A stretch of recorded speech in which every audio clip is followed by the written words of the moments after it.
Invasion! The planet Cato Nemoidia is under separatist attack.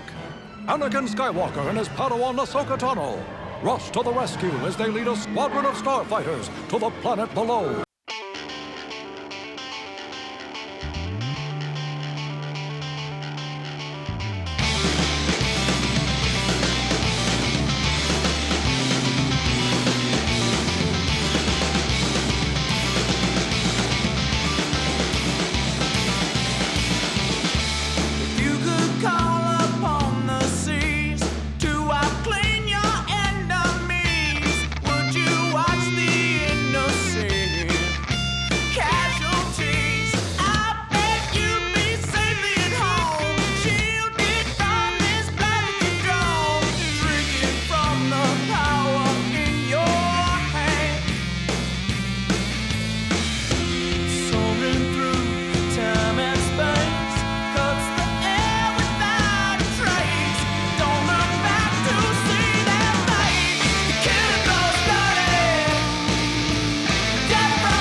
Greetings, Bucketheads. Mavar Tigar.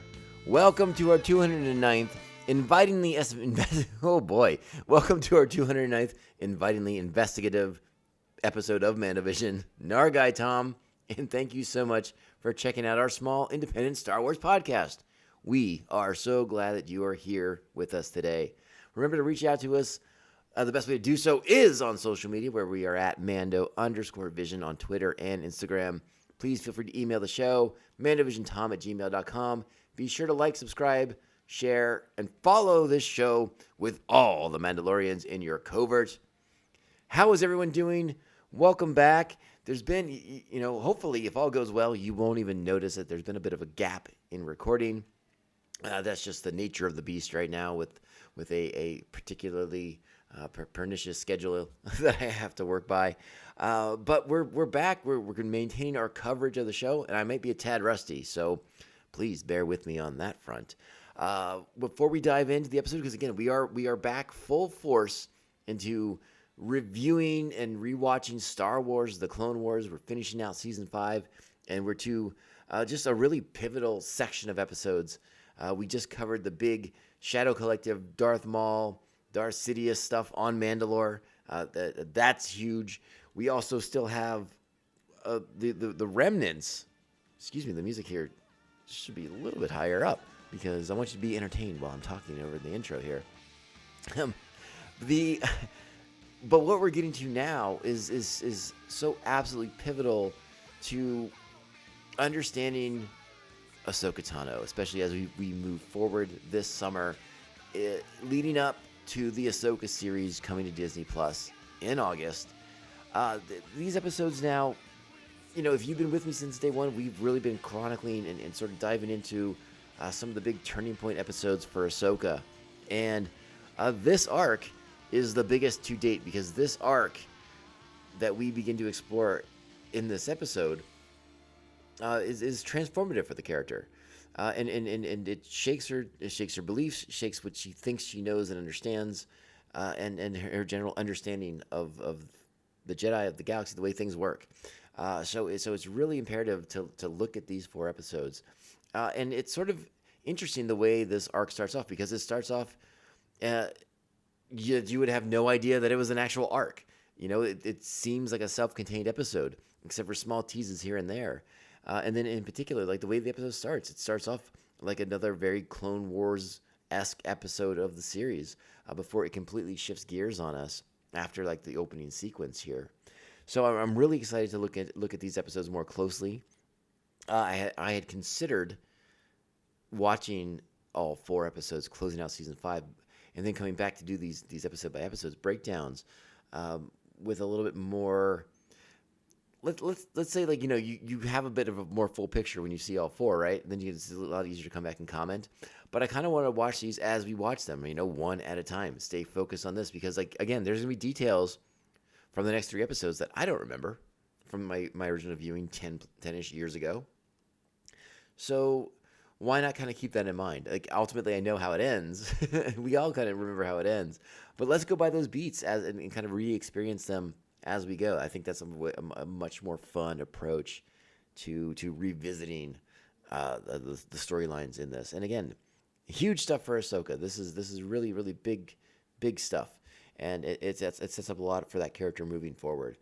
So if you're watching these yourselves, pay close attention. If you're watching it with your children for the first time, make sure they're paying close attention. This is Ahsoka's journey on the forefront, and her just being shook. Everything she thought she believed being challenged, and it's really really great stuff, and I look forward to exploring it every single episode of them as I rewatch them. My memories versus what I see now. How my memories versus rewatching it now, how it stands up. Does it?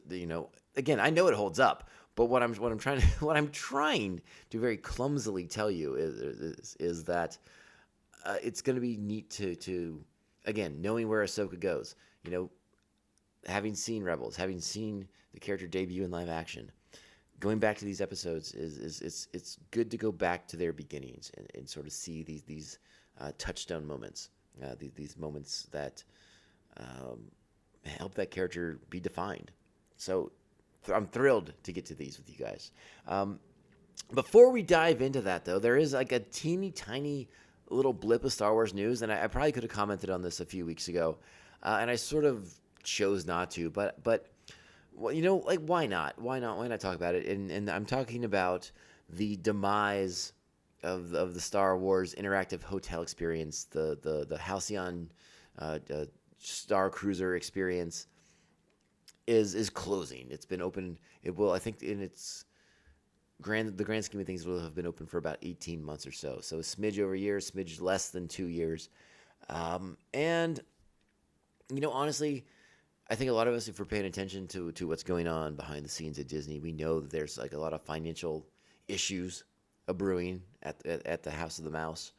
And I can't say I'm terribly surprised by this, because when it was first announced, when the figures were announced, like how much it would cost to stay there, and it being in the thousands of dollars, I didn't feel real good about that. that instantly, the dollar amount when it was announced instantly excluded me from ever going to do it. And I don't want that to taint sort of like what you're thinking right now, right? Like that excluded me. If it didn't exclude you, that's great. I hope you went. I hope you had a great time. I hope you had all the experience that you wanted to have. But to me, the price point for the hotel was just restrictive, and there was no way I would be able to justify that to my significant other. Like that was just not going to be in the cards. There was no way I could convince her that $6,000 for 3 nights at a Star Wars, at basically like a really just super elevated Star Wars cosplay experience was anything worth that kind of money. So I knew I was out immediately. I knew, I joked with a friend of mine. I was like, "Hey, let me tag along with your family. Let me have that fun." But it just wasn't going to be for me.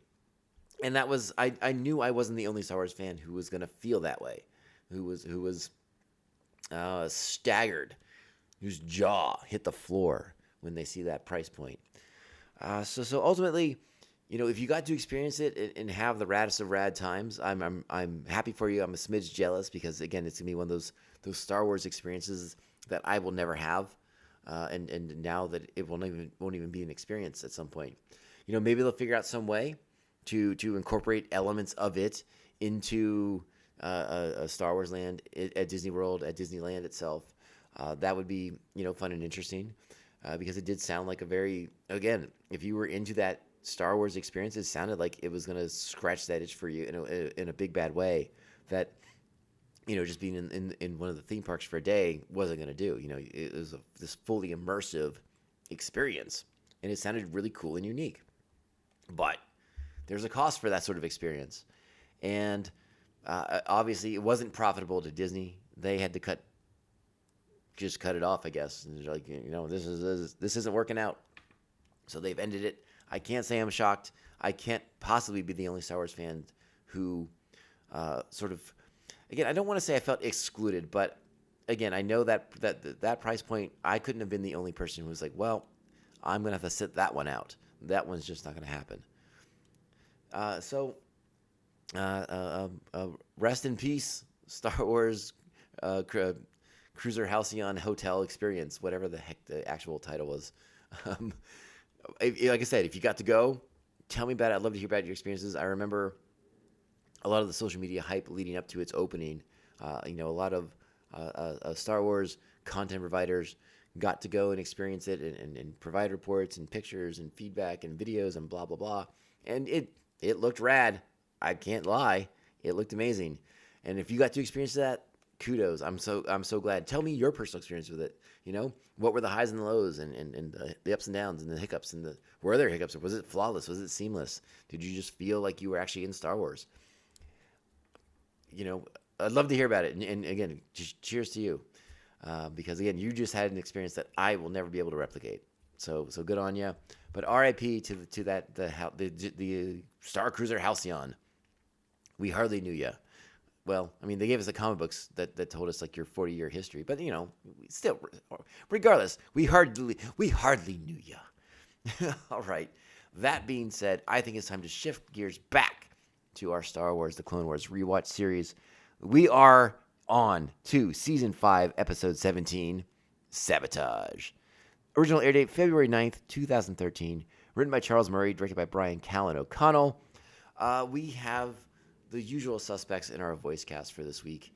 You will never not be delighted by this voice cast. I am, of course, referring to Matt Lanter as Anakin Skywalker, Ashley Eckstein as Ahsoka Tano, D. Bradley Baker is Russo ISC, the Clone Troopers, and Captain Rex. Kari Wahlgren is Letta Termund. Tom Kane is our narrator and Yoda. Terrence T.C. Carson returns as Mace Windu. And Robin Atkin Downs returned as Sindralig. And again, a familiar cast of characters if we are admitting how much we love this show. We know these actors by heart. We know their voices. We know when they're back in the fold.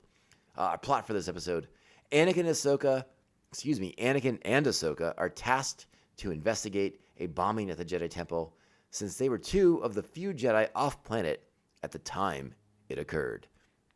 Our Jedi fortune cookie for this episode: sometimes even the smallest doubt can shake the greatest belief. And we will explore that quite a bit throughout this arc, really, to be perfectly frank. This one sort of sets a tone for the next bunch of episodes. And you'll notice on these next 4 episodes, starting with this one, Sabotage, and going into our next one, The Jedi Who Knew Too Much, we begin a series of titles paying homage is a better use of better terminology. Paying homage to Alfred Hitchcock films, real cinephiles sort of stuff, and we'll talk about that a little bit more as we go through the series. But yeah, this kicks off. Sabotage is like Sabotage. The next episode, The Jedi Who Knew Too Much, the man who knew too much. To catch a Jedi, to catch a thief. You get it. You know where I'm going with these things. So again, a big arc, huge stuff for Ahsoka Tano, and I cannot wait. Let's go ahead and get into it. You know what time it is. Strap on your buckets. Let's go. Someday, these droids will learn they keep messing with the wrong Jedi. Looks like you're clear. Just keep watching and learning, Padawan. Uh-oh. You're trailing smoke. What's wrong? Oh, nothing serious. Just a small malfunction. Master? Master, come in. R2, what's going on over there? Unconscious? Fly back to the cruiser. What do you mean there's something wrong with the engines? Tip your wing. I'll see how bad it is. Oh, that's not good. Let's just say now would be a good time to land. So we start this episode off like any other episode of the Clone Wars. This time, the planet Cato Nemoidia is under attack by Separatist forces. The Republic arrives to intervene to save the day. It's in a lot of background material. But I think to the casual observer, it may be a little confusing for Cato Nemoidia to be under attack by separatists when we know that the Trade Federation, an organization founded by Cato Nemoidians, is firmly entrenched with the separatists. But the planet itself is independent. They have representation in the Galactic Senate, which is, I believe, independent of the representation that the Trade Federation has.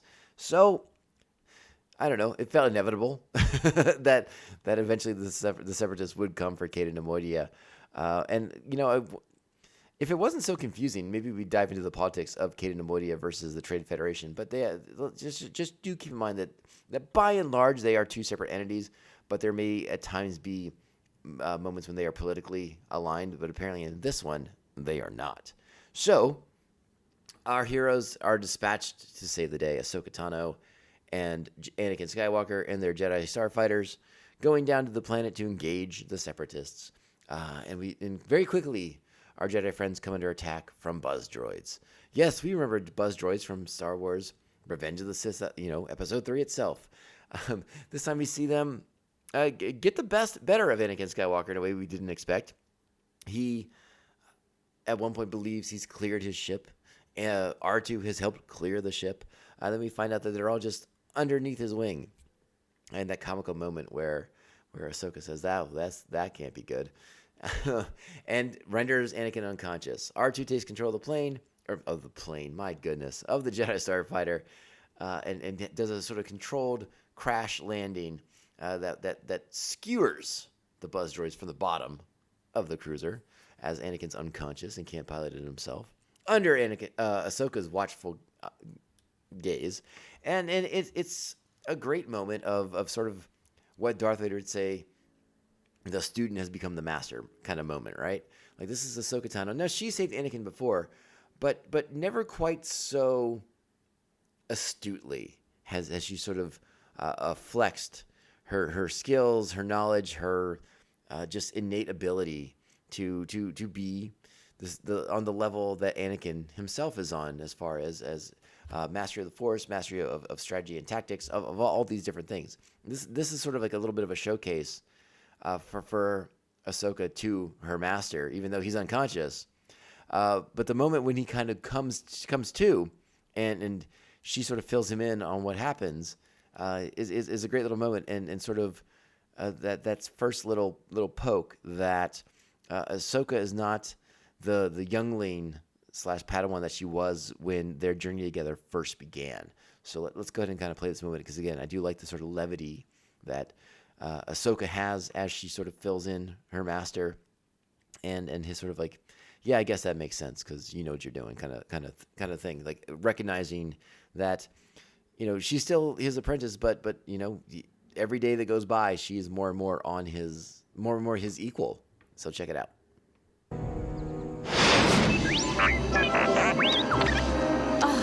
Very funny, R2. Are you okay, Master? Yeah. What'd I miss? Oh, not much. Wait a minute. Wasn't I flying? Where's my fighter? How did I get here? Fighter crashed. I saved the day. You're welcome. All right. And it seems like we're about to get into the mix. They're calling on Rex to come for a pickup, and we're going to get into the battle for Cato Nemoidia when another message of the utmost importance comes through to Anakin's comm. Master Yoda. Return to the Jedi Temple quickly. You should. You and your Padawan. We're kind of busy, Master Yoda. The reason we need you. Important it is, Skywalker. Bombed the temple hangar someone has. Your assistance to find the terrorist we need. Who could successfully bomb the Jedi Temple? I'll be right there, Master. And so now we cut back to Coruscant. We go to the Jedi Council itself, where we see many familiar Jedi Masters in attendance, including Obi-Wan Kenobi on the council.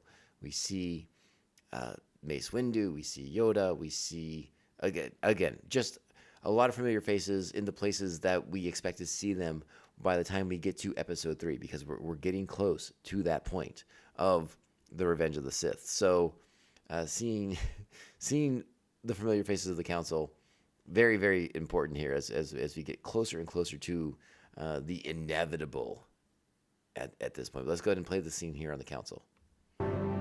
How could the Separatists infiltrate the temple? Worse than that, it is. What could be worse, Master Yoda?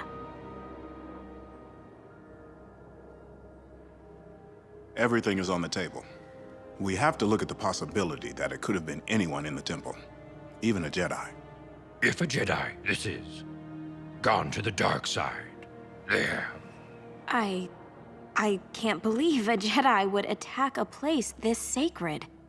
We'd like for you two to lead the investigation. We can't trust anyone who was here, even a Jedi. You and Ahsoka will provide an impartial point of view, free of assumptions. We'll do everything we can. Careful you must be, Skywalker. If willing to destroy the temple, the attacker is. To great lengths they will go, to keep from being caught. Then I guess we'll have to go to even greater lengths to catch him. So there's sort of our mission statement for the episode. Ahsoka and Anakin are there because they weren't at the temple at the time of the bombing. So the Jedi Council is hoping these two will bring impartiality to the investigation, because, again, it's the Jedi Temple. There must be at least the notion, the doubt that a Jedi could have possibly done this, right? And I'm going to play a conversation between Ahsoka and Anakin as they explore the bombed out hangar here at the temple, where Anakin, provides a lot of really important, vital information to why they have to consider a Jedi as the one who potentially bombed the temple itself. But later in the episode, I found, and again, maybe you disagree with my take on this, but it feels like Anakin very strongly shifts away from what he's about to tell Ahsoka, and very much locks in on the one suspect they have, and then begins to shut out the idea that a Jedi possibly did this. Now, is he following his instincts? Is he following the Force? Or is this sort of hints of the Anakin that's to come down the road, the one that's stubborn and locked in and just bullheaded, and giving us those glimpses, the foreshadowing of the Darth Vader that is to come very, very soon. So keep that in mind as you watch this episode, because, like I said, I'm going to play this section between Ahsoka and Anakin, where he is expounding the idea of impartiality and why it could very possibly be a Jedi behind this bombing. But again, once they get a suspect that's non-Jedi, Anakin, to me, seems to very quickly latch onto that idea. But let's play out the conversation between Ahsoka and Anakin as they explore the bombed-out hangar here in the temple. Let's go. Do you believe what they said, Master? That a Jedi could do this? Not every Jedi agrees with this war, Ahsoka. There are many political idealists among us. But a traitor? I'm afraid one can eventually become the other. Remember Count Dooku and General Krell? That's how they started too. All right, so I'm going to pause it right there, because that's another element of the Clone Wars that I wish they were able to sort of dive into more. Is the sort of, I don't want to say divide, because divide is not the right word, but the idea that there were plenty of Jedi, not just Dooku and Krell, as Anakin said, who fundamentally disagreed with the war, who in comics and novels, not all of them still in continuity or in canon, but walked away from the Order because they were their belief was, we are not soldiers of the Republic. We do not fight their wars for them. It's a fascinating element of the Jedi Order, of the Jedi belief system that again, they tried to explore more in novels and comics. Again, I don't think a lot of them still fall in the category of canon anymore, but they always made for good reading, because again, I enjoy a Jedi Order that's multifaceted with many beliefs and the idea that Jedi have and interpret the Force in many, many different ways, and their responsibilities to the Force and their responsibilities to the Republic. So I like that we touch on that in this episode. I wish it was something that we got to explore more fully in the Clone Wars, but this series had a lot on its plate with big ambitions on what to do and stuff like that. So, like a lot of things in Star Wars, you can only really like touch on things, and then it's up to your secondary source material, like books and comics and things of that nature, to kind of expound on them a bit more. But again, interesting that Anakin goes in that direction first off. And now we're going to meet our crime scene investigator droid, Russo, which seems to be a riff on David Caruso's character from the CSI Miami series, with sort of its unique speech patterns, the way it raises and lowers this like magnifying set of goggles that it has for enhancing, which is, again, sort of like this unique human characteristic that you would think a droid would just have, like the eye, the photoreceptors that could do that on its own automatically. But whatever. It's Star Wars has like sort of humanized droids in a way. So like, why not with this crime scene investigator droid? So let's check out their introduction to each other real quick. Only analysis and investigation will prove what is true or not. Who are you?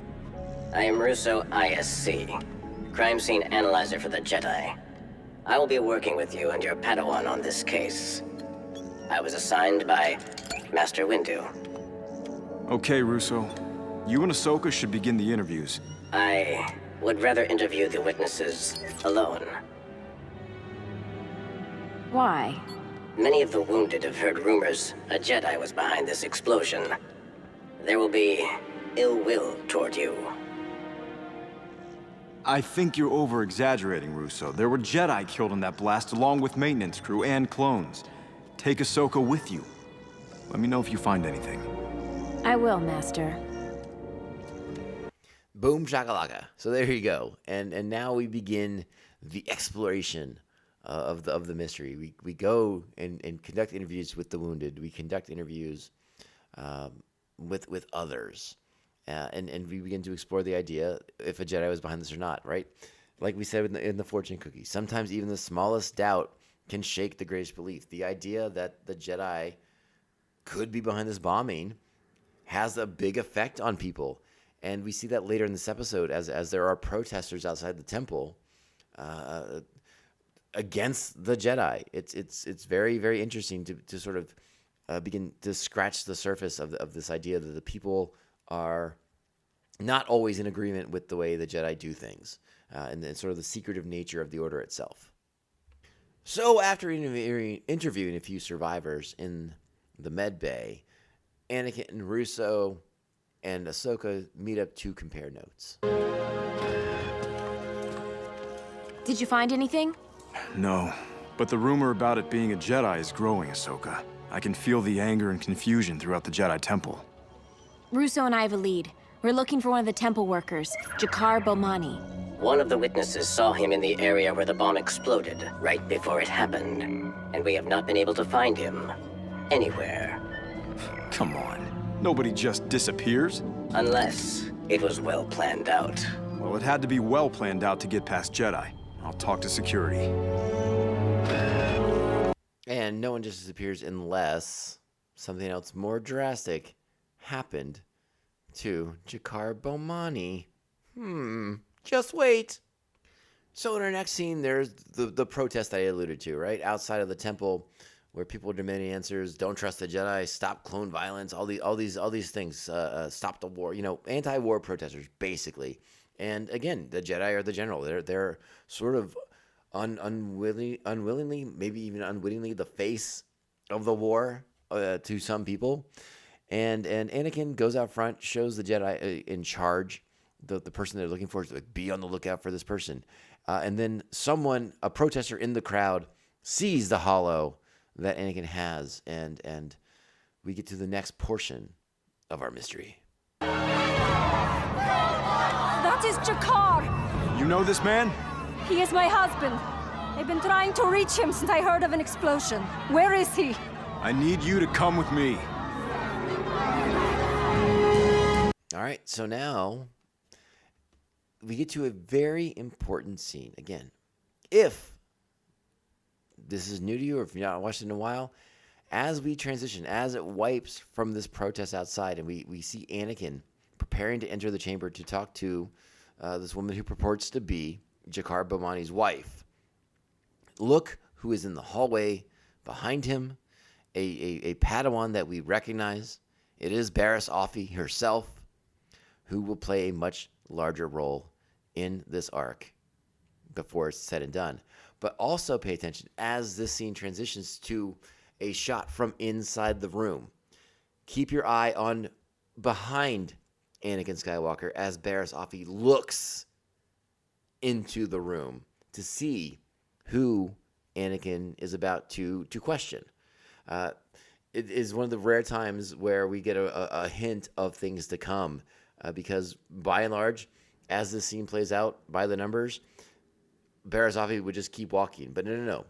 She pauses to look inside the room to see who he is there with, indicating that this is not just a simple one-off episode, that there is more to this mystery than we will get to in this episode. A lot more happening here, but this is sort of our big moment to sort of realize that is the case. So after Anakin questions the wife of Jakar, we move to a really great scene of Anakin and Ahsoka and Russo sort of recreating the explosion, right, via holographic technology, sort of exploring the detonation point, the explosion pattern of materials as they were found in the room. Really great graphics involved. The coloring is fantastic as they move about the room with the explosion around them is very, very cool. And this is when Russo makes another key discovery in the mystery. So let's go ahead and let the droid take it away. These pieces come from the blast origin. They are covered with microscopic droids of a highly volatile nature. Nanodroids? Yes, nanodroids. Great. Now we're chasing nanodroids. Russo, go through security footage. Try to see if Jakar went to other parts of the temple. Ahsoka, let's go find out how Jakar got his hands on these nanodroids. It's a fast-moving mystery. There's a lot of elements in play here, but I do really like the way they handle the playing of it out, right? You know, it's an animated series. You have like 20-something minutes to get a lot of information across and to really get into a mystery in a way that, you know, you don't want to shortchange the mystery itself. And this is one of those episodes. There have been other sort of mystery episodes of the Clone Wars. This is the one where I feel like they do the most with the sort of limited time that they have. Like, you really do get a sense of the depth of complexity to this plot against the Jedi with this bombing here. So really, really, really interesting stuff here as the investigation moves forward in a new direction with new information. So we find out that Jakar has part of his job is with weaponry, explosives, demolition, and nanodroids. So it's looking more and more likely that this is the culprit, the suspect. So now it's time to brief the Jedi Council. So, you found nothing so far? We have a clue we're following. But we still don't have answers. It is imperative that the truth be found soon. There are whispers that the Senate will have a meeting to decide whether the military police will need to become involved in the investigation. They can't do that. Clones died in that explosion. Maintenance clones working on the gunships as well as civilians. The Senate tends to take notice of these things, no matter where they happen. Master Skywalker, we have found Jakar. Lock down all exits so we can't escape. Well, that's not going to be necessary, and we'll get to that scene in a moment, too. Going back to what Mace Windu says, again, I'm going to go back to an argument that I have been pounding into the ground since day one of this podcast. Why does the Senate take notice when clones die? Because the Senate views clones as property of the Republic, a.k.a. a slave army. And I'm just going to leave it at that. You've heard me rant and rave about that long enough.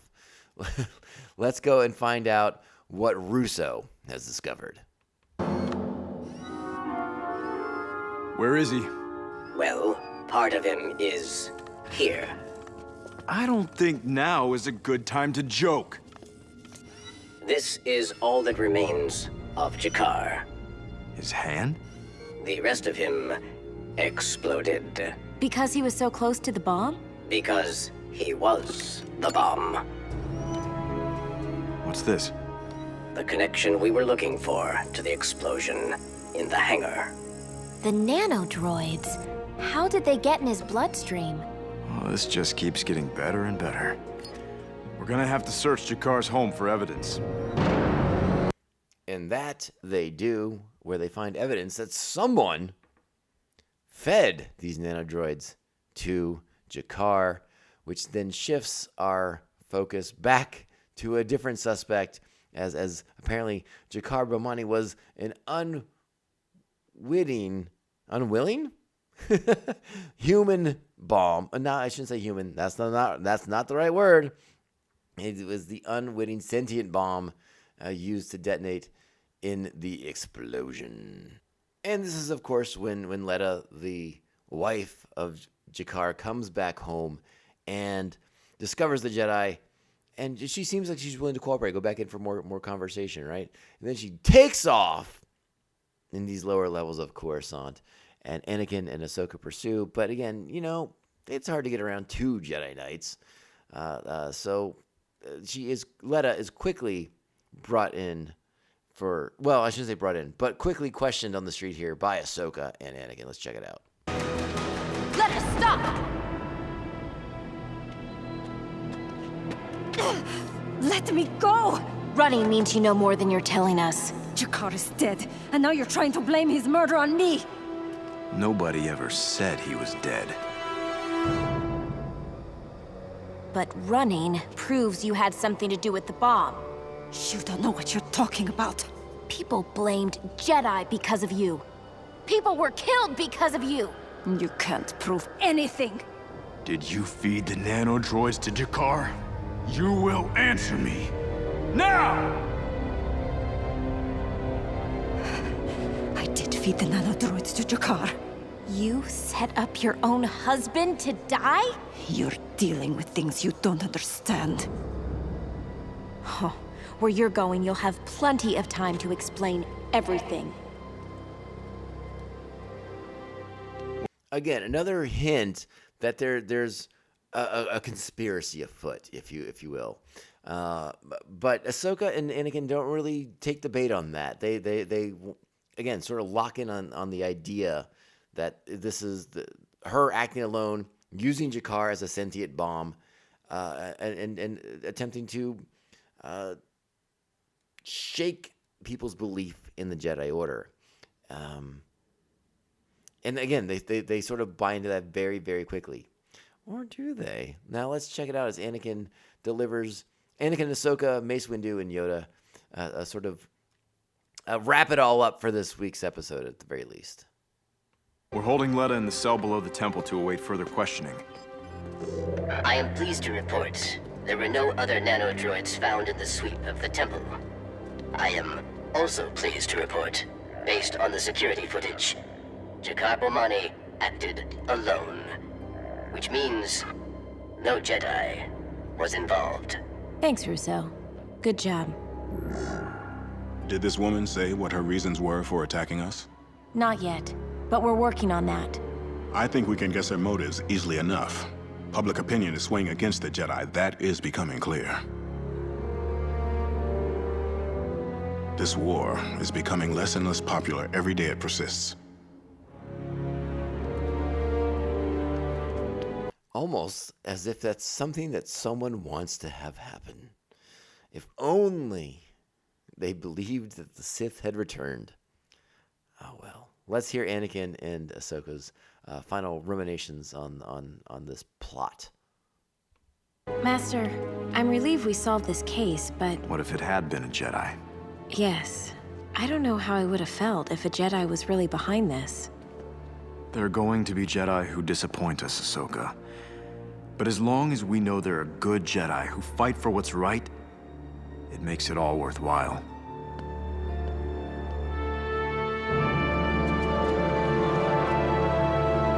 There you go. And that's one of those statements that kind of cuts Anakin to the core as we know his fate and the idea of a good Jedi and the choices that they make and eventually where Anakin comes to stand on the Jedi Order down the road.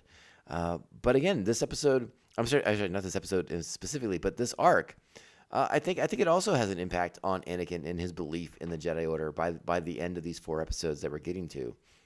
Even his unwavering faith in the Jedi has to be shaken by what we are about to see. So that when we get to episode 3, it sort of helps us understand his transformation a little bit better. You know, it's not as abrupt as a snap of the fingers for him to go from light to dark, from him to be Jedi to Sith. No, there's more. And as pivotal a turning point as it is for Ahsoka, these 4 episodes, again, I think this is when Anakin really begins to sort of question, you know, what exactly are the Jedi doing, and what is his role with them. These are those episodes to really sort of start pulling the meat off the bone with that, and it's great. But again, it sort of feels like the episode's contained and isolated. Yeah. There's a few dangling plot threads, but are we going to get back to them? Are we going to explore this more fully? Are we going back to Kid and Nemoidia? Oh no, my friends, there's so much more to get to, and I love the way this episode kicks off because again, it does sort of feel like this is it, this is the end.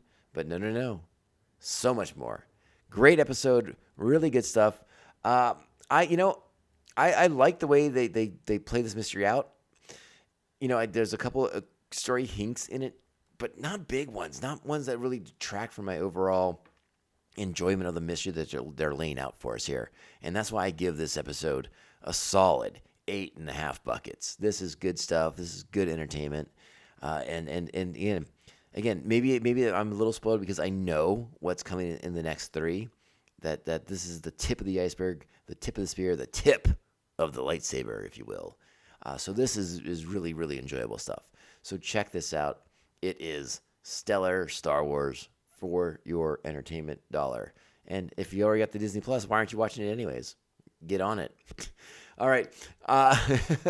My name is Tom, Narguy Tom, and this is the Mandovision Podcast. We are so glad you're here. We thank you for all the support that you give to every small independent Star Wars podcast that's out there. There are many, many, many of us, but luckily there are many, many, many of you taking the time to download, support, and share these shows with everybody else that you're friends with on the socials and the real life, all the things. Truly, truly appreciate that. Remember to reach out to us on social media. We're at Mando_Vision on Twitter and Instagram. Please email the show, mandovisiontom@gmail.com. Make sure to like, subscribe, follow, and share the show with all the Mandalorians in your covert. Great way to support the show, if possible, on your podcast listening format. Sweet, sweet, sweet 5-star reviews. They really do help the small independent shows like us stand out, not get lost in that corporate shuffle going on with the algorithm. So we appreciate you taking the time to do that. So very, very kind of you. All right, we will be back next week for the next installment here, wrapping up Season 5 of Star Wars: The Clone Wars. You are in a good place right now with these episodes. Just so much amazing storytelling happening here. And again, a reminder that we are sort of nearing the end of George Lucas's contributions to Star Wars storytelling. These episodes are a big, big deal of what he set out to do when he launched the Clone Wars in the first place. You know, he brought in Dave Filoni to be his man on the ground, his boots on the ground, if you will. But it's George's vision still in these episodes, and I think that's imperative to really understanding and appreciating not just the Clone Wars as a series, but Ahsoka and Anakin as characters, Obi-Wan as characters, Mace and Yoda and the roles they play coming up in Episode 3. These stories that we're getting to now really define these characters and put them in position so that we see the hows and whys of what they do in Episode 3 in Revenge of the Sith. So, yeah, you know, just kind of take note. You can be casual about it, but just sort of like big, all right, I see what they're doing here. X, Y, and Z. These dots connect in bickety boom, bam. And now we're there.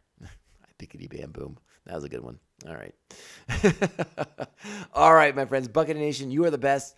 Continue to be the best Star Wars fans on the planet. Be kind, supportive of others, embrace other opinions and ideas about Star Wars, because, again, Star Wars is for everyone. And I will not hear otherwise on the topic. It's a non-starter for me. All right, my friends, we'll be back. You know, this podcast can only end one way. This is the way. This is the way. This is the way. This is the way.